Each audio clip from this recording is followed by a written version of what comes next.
I stared in disbelief at the small rectangular box nestled between the seats of Trent's car. My fingers trembled as I pulled it out, the burgundy velvet glinting under the dim garage light. This was the anniversary gift I had been eagerly anticipating for weeks, the one that never materialized. Lifting the lid, I felt my heart sink. Inside lay a sparkling diamond necklace, the price tag still attached. A small note scrawled on the box's inner lining read, "To my darling Clara, love, Trent." My vision blurred as tears welled up. How could this be happening? We had been married for 15 years, and Trent and I had built a comfortable life together. Or so I had thought. This gift, this betrayal, shattered that illusion. As I sank onto the cold cement floor, a crumpled piece of paper caught my eye. Unfolding it, I found a child's drawing, crudely depicting a family of 3, a woman, a man, and a young girl. At the bottom, in wobbly handwriting, were the words, "Daddy Trent." The pieces fell into place. Trent's late nights at the office, his constant excuses to be away from home. He had another family, another life that he was leading behind my back. All those years I had proudly called myself his wife, the mother of his children. It was all a lie. Rage bubbled within me, threatening to consume me. I wanted to scream, to confront him right then and there. But instead, I took a deep breath and forced myself to think rationally. I needed to gather more evidence, to uncover the full extent of his betrayal, before I confronted him. Carefully, I placed the necklace and the drawing back in the box, tucking it into my purse. As I made my way back to the house, I could feel the weight of what I had discovered pressing down on me. How could I face Trent now, knowing what I knew? The trust we had built over the years, the foundation of our marriage, had crumbled. That night, as Trent sat across the dinner table from me, chatting amiably about his day, I struggled to maintain my composure. I wanted to scream at him, to demand answers, but I held my tongue. I needed to be strategic, to plan my next move carefully. After the children had been put to bed, I followed Trent into the living room where he settled into his favorite armchair, flipping on the TV. Taking a seat beside him, I cleared my throat. "Trent, we need to talk." He glanced up, his brow furrowing. "What's wrong, honey?" I took a deep breath, steeling myself for the confrontation. "I found something in your car today, something that belongs to someone else." Trent's eyes widened and a flicker of panic crossed his face. "What are you talking about?" "The anniversary gift you never gave me," I said, my voice trembling with barely contained emotion. "The one you bought for your mistress, Clara." Trent opened his mouth, but no words came out. He sat there frozen, his guilt etched on his features. "And that's not all," I continued, pulling the drawing from my purse and thrusting it at him. "Who's this little girl, Trent? Another one of your secrets." Trent's face paled, and he ran a hand through his hair, his usual confident demeanor crumbling. "Rena, I can explain." "Save it," I snapped, holding up a hand to silence him. "I don't want your excuses. I want the truth. I want a divorce." The words hung in the air, the finality of my statement sending a chill through the room. Trent stared at me, his mouth opening and closing like a fish out of water, but no sound came out. In that moment, I knew this was the end of our marriage, the end of the life I had known. But I was done being the victim. It was time to take control of my own destiny. The tension in the room was palpable as Trent and I stared at each other, the silence punctuated only by the muffled sound of the television. I could see the cogs turning in his mind, scrambling to come up with some feeble excuse, but I was done listening to his lies. "Well?" I snapped, my hands clenched tightly in my lap. "Aren't you going to say anything?" Trent cleared his throat, his eyes darting around the room, anywhere but meeting my gaze. "Rena, I'm sorry. I never meant for this to happen." "Sorry?" I scoffed, the bitterness in my voice cutting through the air. "You're sorry? Do you have any idea how much this hurts? How much you've betrayed me and our family?" He winced, his shoulders slumping, and I knew I had struck a nerve. "Good. Let him feel the weight of his actions." "It's not what you think," he mumbled, his gaze fixed on the floor. "It's a complicated situation." I let out a humorless laugh. "Complicated? Trent, you're having an affair and you've got another child. How is that in any way complicated?" He opened his mouth, then closed it again, his brow furrowed in a futile attempt to find the right words. I watched as the realization dawned on him. There was no way to spin this, no way to make it sound even remotely acceptable. I don't know what to say, he finally admitted, his voice barely above a whisper. Say? I leaned forward, my eyes blazing with fury. How about you start by admitting that you're a liar and a cheater, that you've been living a double life, betraying our marriage and our family? Trent flinched, and I knew I had struck a nerve. Good. Let him feel the weight of his actions. Rena, please, he pleaded, reaching out to me. I know this looks bad, but don't you dare touch me, I snarled, jerking away from his outstretched hand. You lost the right to do that the moment you decided to stick your dick in someone else. Trent's face flushed, and he opened and closed his mouth a few times, like a fish out of water. I took a grim satisfaction in seeing him squirm, his usual air of confidence and control completely shattered. I don't know what to say, he finally managed, his voice trembling. That's the problem, Trent, I said, my voice dripping with disdain. You've said enough. Now it's time for you to listen. I reached into my purse and pulled out the box containing the diamond necklace, tossing it onto his lap. This is your darling Clara's gift, isn't it? And this, I dropped the child's drawing on top of the box, is your other family, isn't it? Trent stared at the items, his face a mask of shame and guilt. I watched as he ran a hand through his hair, a nervous tic I had come to recognize over the years. Rena, I can explain. No, I cut him off, my voice firm. I don't want your explanations. I want a divorce. The words hung in the air, heavy and final. Trent's eyes widened, and for a moment I saw a glimpse of fear in them. Good. Let him be afraid. A divorce? He sputtered. But what about Evelyn? You can't just abandon her. She needs us. I felt my jaw tighten, the mention of my insufferable mother-in-law only fueling my anger. Don't you dare try to guilt me, Trent. Evelyn is your problem now. I'm done being the dutiful wife and caretaker. It's time for you to take responsibility for your actions. Trent opened his mouth, but no words came out.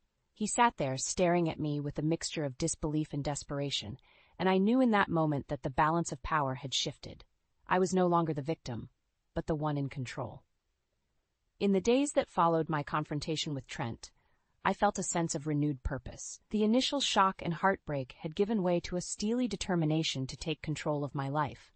I started freelancing again, leveraging my marketing expertise to build up a stable income stream.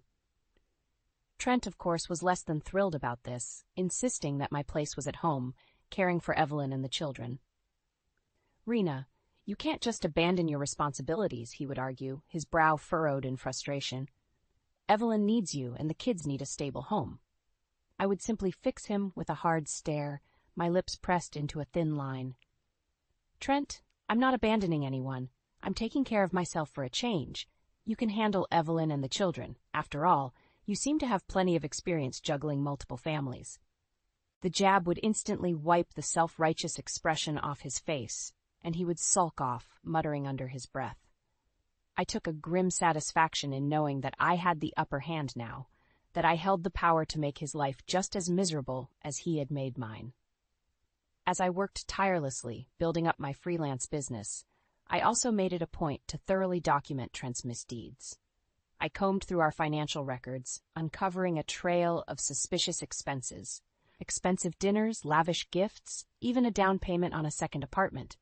It was clear that Trent had been pouring a significant amount of our family's resources into maintaining his secret life with Clara. Armed with this evidence, I began to quietly siphon funds into a separate account, stashing away money for my own future. Trent, of course, remained blissfully unaware of my activities, too focused on his own devious schemes to pay much attention to our household finances. As Evelyn's health continued to decline, Trent's neglect of her became increasingly evident. I would often arrive home to find the house in disarray, Evelyn's needs unattended to. It infuriated me, but I remained outwardly calm, biding my time and carefully planning my next move. One particularly trying day, I arrived home to find Evelyn sitting in her wheelchair, her hair disheveled and her clothes stained. Trent was nowhere to be seen, and when I asked Evelyn where he was, she merely shrugged, her eyes glazed over with a mix of confusion and resentment. "That no-good son of mine is off doing God knows what," she grumbled, her voice laced with bitterness, "leaving me here to rot, just like he does every day." I bit my tongue, swallowing the retort that threatened to spill out. Instead, I gently helped Evelyn into the bathroom, carefully bathing and dressing her. As I brushed her hair, I couldn't help but feel a pang of sympathy for the old woman. Beneath her caustic exterior, she was just as much a victim of Trent's betrayal as I was.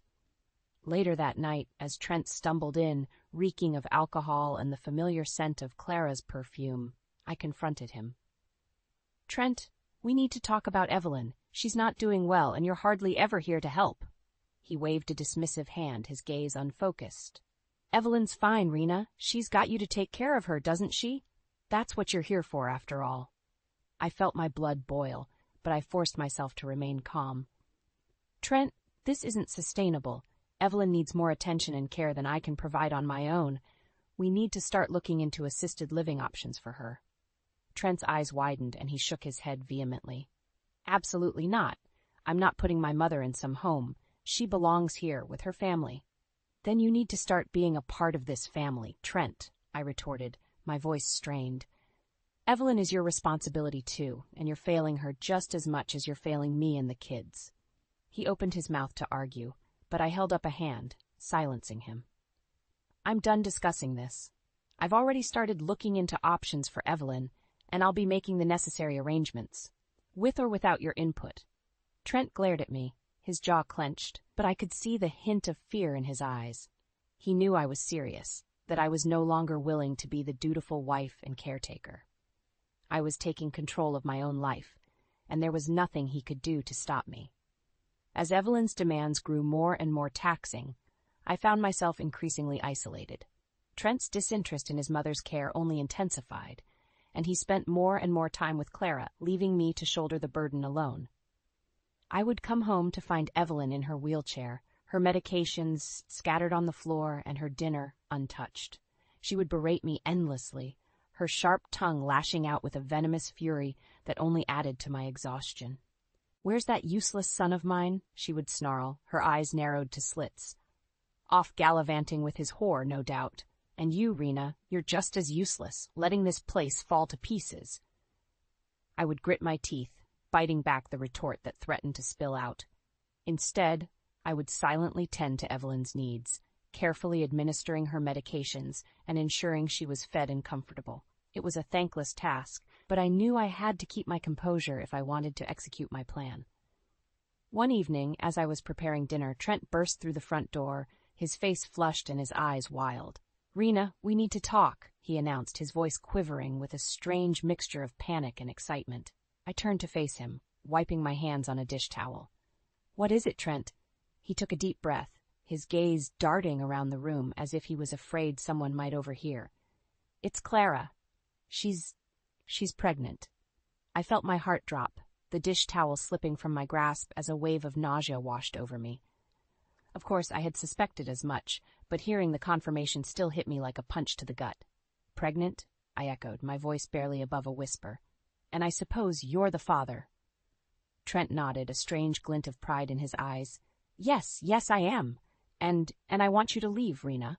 I want a divorce. I want to be with Clara and our child." I stared at him, my mind reeling. After all this time, after all the pain and betrayal, he had the audacity to demand a divorce on his terms, as if I was some inconvenience to be discarded. "You want me to leave?" I repeated, my voice trembling with barely contained rage. "You're the one who's been having an affair, Trent. You're the one who's been living a double life and betraying our family, and now you have the nerve to tell me to leave?" Trent held up his hands, a placating gesture. "Rena, please, try to understand. This is my chance to start a new life, to be a father to my child. I can't be tied down to you and Evelyn anymore." I felt my fingers curl into fists, my nails digging into the palms of my hands. Tied down? Is that how you see me, Trent? As some burden to be cast aside? He opened his mouth to respond, but I cut him off, my voice rising in pitch. "No, Trent, you don't get to make this decision for me. I'm the one who's been betrayed, who's been left to pick up the pieces of your selfish, despicable actions. And I'm not going anywhere." Trent's eyes widened, and he took a step back, as if he had not anticipated my vehement refusal. "Rena, you don't understand," he tried to explain, his voice tinged with desperation. "This is my chance to be happy, to have the family I always wanted." I let out a bitter laugh, shaking my head in disbelief. The family you always wanted? Trent, you already had a family. You had a wife and children who loved you, and you threw that all away for some cheap affair and a mistress who's now carrying your child. Trent's face flushed, and he opened his mouth to protest, but I held up my hand, silencing him. No, Trent, you made your choice, and now you have to live with the consequences. I'm not leaving, and I'm not giving you a divorce. You're going to have to deal with me, with Evelyn, and with the mess you've created. The finality in my tone seemed to hit Trent like a physical blow, and he stared at me, his mouth working soundlessly. I could see the realization dawning on him, that he had underestimated my resilience, my willingness to fight for what was rightfully mine. In that moment, I felt a surge of power, a sense of control that I hadn't experienced in years. Trent was no longer the one in charge. I was. And I was going to use that power to bring him down, to make him pay for the pain he had caused.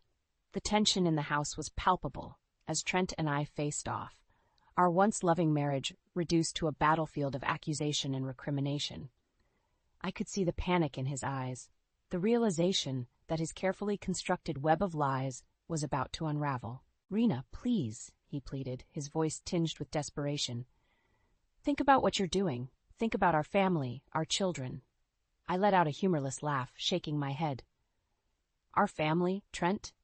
Don't you mean your family with Clara?" I paused, pinning him with a hard stare. "And as for the children, I'm doing this for them. I'm not going to let them grow up thinking that this kind of betrayal is acceptable." Trent opened his mouth, but before he could speak, I held up a hand, silencing him. "I have evidence, Trent," I said, my voice surprisingly calm. "I've been documenting everything, your financial misdeeds, your neglect of Evelyn, your affair with Clara, and I'm going to use it all against you." His eyes widened, and I could see the color drain from his face. "Rena, you can't." "I can, and I will," I interrupted, my resolve hardening. "You've betrayed me, Trent. You've betrayed our family, and now you're going to pay the price." Trent ran a hand through his hair, a nervous gesture I had come to recognize over the years. "Rena, please, let's talk about this. We can work something out, I promise." I shook my head, unwavering. "No, Trent, there's nothing to talk about. I want a divorce, and I want it now." The words hung in the air, heavy and final. Trent stared at me, his mouth working soundlessly, as the full weight of my demand sank in. But what about Evelyn?" he finally managed, his voice barely above a whisper. "You can't just abandon her, Rena. She needs us." I felt a surge of anger at his pathetic attempt to manipulate me. "Don't you dare try to guilt me, Trent. Evelyn is your responsibility, not mine. You're the one who's been neglecting her, not me." Trent opened his mouth to protest, but I cut him off, my voice sharp and unyielding. "No, Trent. I'm done being the dutiful wife and caretaker.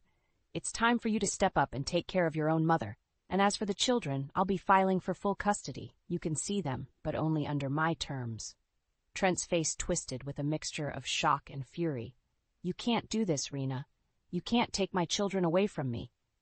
I held up the manila envelope I had been clutching, the evidence of his misdeeds tucked neatly inside. "I can, and I will, Trent, unless you want me to expose your affair and your financial misdeeds to your family, your friends, and your employer." Trent's eyes widened, and I could see the realization dawning on him. He had underestimated me, and now he was facing the consequences of his actions. "Rena, please," he pleaded, his voice cracking with desperation. "I'll do anything. Just don't do this." I shook my head, my resolve unwavering. "It's too late for that, Trent. You made your choices, and now you have to live with them." With that, I turned and walked away, leaving Trent standing in the middle of the living room, his world crumbling around him. I knew that the road ahead would be difficult, but I was no longer willing to be the victim. It was time to take control of my own destiny, even if it meant destroying the man I had once loved. The air was thick with tension as Trent and I faced off in the middle of the living room, the evidence of his betrayal clutched tightly in my hand. I could see the panic in his eyes, the realization that his carefully constructed web of lies was unraveling. "Rena, please," he pleaded, his voice tinged with desperation. "Think about what you're doing. Think about our family, our children." I let out a humorless laugh, shaking my head. "Our family, Trent? Don't you mean your family with Clara?" I paused, pinning him with a hard stare. "And as for the children, I'm doing this for them. I'm not going to let them grow up thinking that this kind of betrayal is acceptable. Trent opened his mouth, but before he could speak, I held up a hand, silencing him. I have evidence, Trent, I said, my voice surprisingly calm. I've been documenting everything. Your financial misdeeds, your neglect of Evelyn, your affair with Clara, and I'm going to use it all against you. His eyes widened, and I could see the color drain from his face. Rena, you can't. I can, and I will, I interrupted, my resolve hardening. You've betrayed me, Trent. You've betrayed our family, and now you're going to pay the price. Trent ran a hand through his hair, a nervous gesture I had come to recognize over the years. Rena, please, let's talk about this. We can work something out, I promise. I shook my head, unwavering. No, Trent, there's nothing to talk about. I want a divorce, and I want it now. The words hung in the air, heavy and final. Trent stared at me, his mouth working soundlessly as the full weight of my demand sank in. But what about Evelyn? He finally managed, his voice barely above a whisper. You can't just abandon her, Rena. She needs us. I felt a surge of anger at his pathetic attempt to manipulate me. Don't you dare try to guilt me, Trent. Evelyn is your responsibility, not mine. You're the one who's been neglecting her, not me. Trent opened his mouth to protest, but I cut him off, my voice sharp and unyielding. No, Trent, I'm done being the dutiful wife and caretaker. It's time for you to step up and take care of your own mother. And as for the children, I'll be filing for full custody. You can see them, but only under my terms. Trent's face twisted with a mixture of shock and fury. You can't do this, Rena. You can't take my children away from me. I held up the manila envelope I had been clutching, the evidence of his misdeeds tucked neatly inside. I can, and I will, Trent, unless you want me to expose your affair and your financial misdeeds to your family, your friends, and your employer. Trent's eyes widened, and I could see the realization dawning on him. He had underestimated me, and now he was facing the consequences of his actions. Rena, please, he pleaded, his voice cracking with desperation. I'll do anything, just don't do this. I shook my head, my resolve unwavering. It's too late for that, Trent. You made your choices, and now you have to live with them. With that, I turned and walked away, leaving Trent standing in the middle of the living room, his world crumbling around him. I knew that the road ahead would be difficult, but I was no longer willing to be the victim. It was time to take control of my own destiny, even if it meant destroying the man I had once loved. As I made my way to the bedroom, I could hear Trent's desperate calls echoing behind me. Rena, please, don't do this. Think of the children. But I refused to look back, my mind set on the path I had chosen. Once in the bedroom, I locked the door and sank down onto the bed, my hands trembling as I opened the envelope. The evidence was damning. Bank statements, credit card records, even tawdry love letters from Clara. I could feel my heart racing as I sorted through the papers, my resolve hardening with each passing moment. I knew that what I was about to do would change everything, but I was no longer willing to be the victim. Trent had made his bed, and now he would have to lie in it. With a deep breath, I began making the necessary phone calls, to my lawyer, to Trent's family, to his employer. The words spilled out of me, my voice calm and steady as I laid bare the full extent of Trent's betrayal. As the news of his affair and financial misdeeds began to spread, I could feel the balance of power shifting. Trent's world was crumbling around him, and I took a grim satisfaction in knowing that I was the one who had brought him down. In the aftermath, Trent pleaded with me, begging for a second chance, but I refused to budge. I was done being the dutiful wife, the silent sufferer. It was time for me to take control of my own life, even if it meant sacrificing the man I had once loved. As the divorce proceedings began, I steeled myself for the battles to come. I knew that the road ahead would be difficult, but I was ready to fight for my freedom, for my children, and for the life I deserved. The divorce proceedings were a whirlwind of emotions and legal maneuvering, but I remained steadfast in my determination to reclaim my life. Trent, once the confident breadwinner of our family, now found himself on the defensive, his carefully constructed facade crumbling under the weight of my evidence. During the heated negotiations, Trent made one last-ditch effort to sway me, appealing to my sense of duty and responsibility. Rena, think of Evelyn, he pleaded, his eyes desperate. She needs us, both of us. You can't just abandon her. I leveled him with a cold stare, the memories of his neglect and betrayal fueling my resolve. Evelyn is your responsibility, Trent, not mine. You've made it clear where your priorities lie, and they don't include your family. Trent opened his mouth to protest, but I held up a hand, silencing him. No, Trent, I'm done being the dutiful wife and caretaker. It's time for you to step up and take care of your own mother. As for the children, I will be filing for full custody. You can see them, but only under my terms. The color drained from Trent's face, and I could see the panic setting in. He knew that he had lost, that the once formidable control he had wielded over our lives was slipping through his fingers. With a trembling hand, he reached into his pocket and produced a set of keys. Fine, Rena. Take the house. Take the kids, but promise me you'll at least let me see them occasionally. I regarded him coolly, my lips pressed into a thin line. Of course, Trent, but understand this. I will not tolerate any more of your lies or your betrayals. If you so much as set a foot out of line, I will make your life a living hell.